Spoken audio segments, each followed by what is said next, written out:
Hey everybody, it's Derek Christensen from Legion Law. I wanted to talk to you today about what is probate, what are the pros and cons, and how can you possibly avoid it if you don't want to go through it. So before I dive into that, I'm going to tell you guys how to reach out to me like always. You can email me directly, Derek, D-E-R-E-K, at legionlawpllc.com, or you can reach out to me on my website, www.legionlaw.com. We have a contact us page and we can automatically set up an appointment, no problem. So that being said, let's dive right in. Probate, what is it? Why do you need it? And how can you avoid it?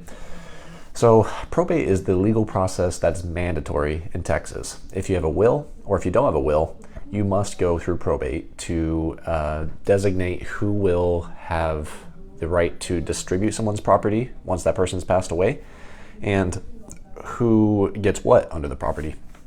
The distributions, more specifically.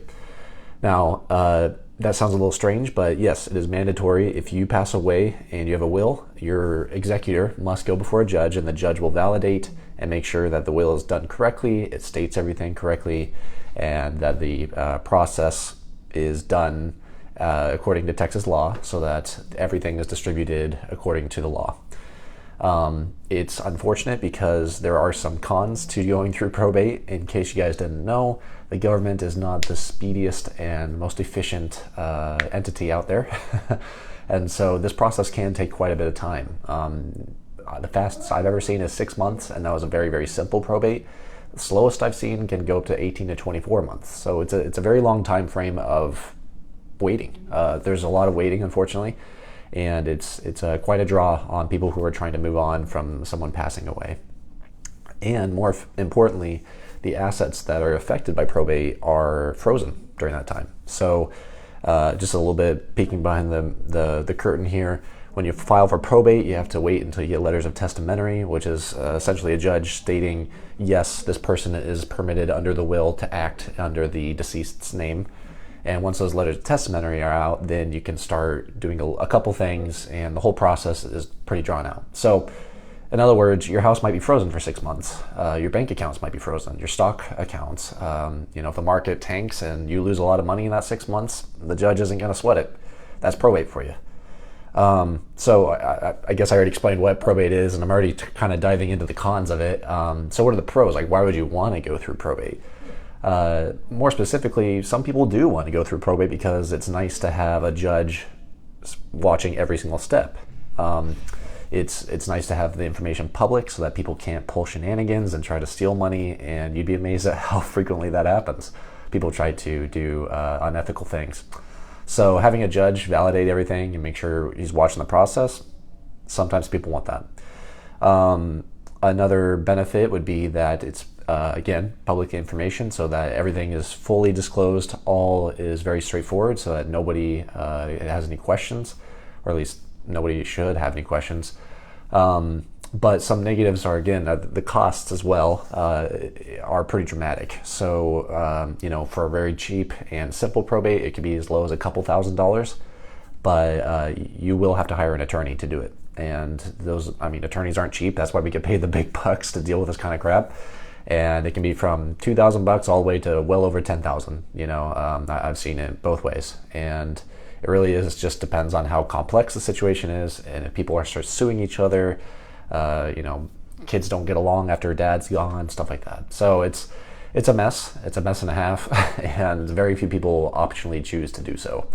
Unfortunately, most people think, and I've talked about this in other videos, that they think I wrote a will, so everything's fine. You just go before a judge, you're good to go. But in reality, like I just said, the process is long, it's costly, and it's public. So to avoid probate, you can take a couple of actions. One, you could have only non-probate assets. Man, I can't speak today. Non-probate assets are 401ks, IRAs, bank accounts with beneficiary designations. These accounts will very clearly state, no matter what your will says, no matter what your trust says, this asset will go to this person once the owner passes away. And that's nice. You don't have to go through probate for those kind of assets, and you don't have to have a judge watch you on every single one of those assets. Now, some assets like your home, your car, your personal belongings, your furniture, those will go through probate, and They won't go through probate if they are transferred into a revocable or an irrevocable trust.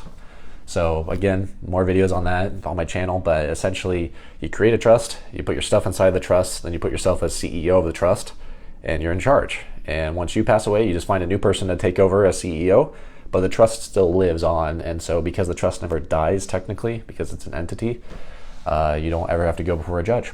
So it's nice to have that as an option, and it's an option that most people want to do because most people want to pay more upfront so that they save more later on probate, and also they want it to be immediate. You know, the day after you pass away and you own a trust and that trust owns everything, your assets are completely outside of probate. You don't have to worry about it at all. So it goes exactly how you want it to go, and it's a very, very smooth process if done correctly. So that's a little bit about probate and why you should avoid it if you want, and what you should be looking at if you do want probate. So if you have any questions about that and anything else, you know, probate's a pretty complex situation. You have, I think I counted it at one time, it was 16 or 17 different steps you have to do. And if you mess up on any of those steps, you have to kind of start over sometimes. So it's strongly, strongly, strongly recommended you reach out to an attorney if someone has passed away and they had a will, or if you want to avoid probate in the first place. Like myself, I'd be more than happy to help out.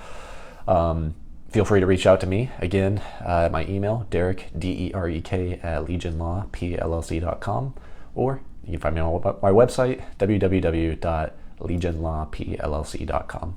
Thank you. Have a good day. We'll see you on the next one.